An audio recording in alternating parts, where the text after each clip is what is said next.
ওয়াল জুলুসু বাইনা ইয়াদাইক, আর কিছু চাই না। দুনিয়ার সমস্ত কিছু উল্টে যাক, দুনিয়ার তামাম জিনিস উল্টে যাক, 3 নাম্বার ইচ্ছা হলো ওয়াল জুলুসু বাইনা ইয়াদাইক। ইয়া রাসূলুল্লাহ, নবী গো, ও মায়ার নবীজি, আপনার দরবারে সব সময় পড়ে থাকা, আপনার বারগাহে সব সময় পড়ে থাকা। ইয়া রাসূলুল্লাহ, কিছু চাই না। 2 নাম্বার হচ্ছে ওয়া ইনফাকু মালি আলাইক।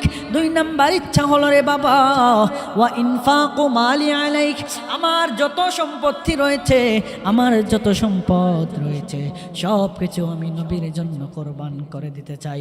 সব কিছু রাসূল করিম সাল্লাল্লাহু আলাইহি সাল্লামের জন্য কোরবান করে দিতে চাই। 3 নাম্বার ইচ্ছা হলো, 3 নাম্বার ইচ্ছা হলো ওয়াল জুলুসু বাইনা ইয়াদাইক, আর কিছু চাই না।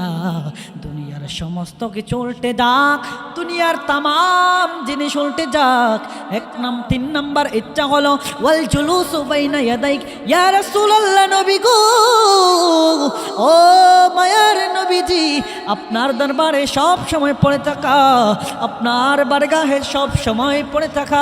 ইয়া রাসূলুল্লাহ, কিছু চাই না। 3 নাম্বার ইচ্ছাটা বললেন ওয়াল জুলুসু বাইনা ইয়াদাইক, সব সময় আমি আমার নবীর দরবারে পড়ে থাকতে চাই, সব সময় আমার নবীর কদমের মধ্যে পড়ে থাকতে চাই। আল্লাহ তাআলা কিভাবে তিনার 3টা ইচ্ছাকে পূরণ করলেন জানেননি?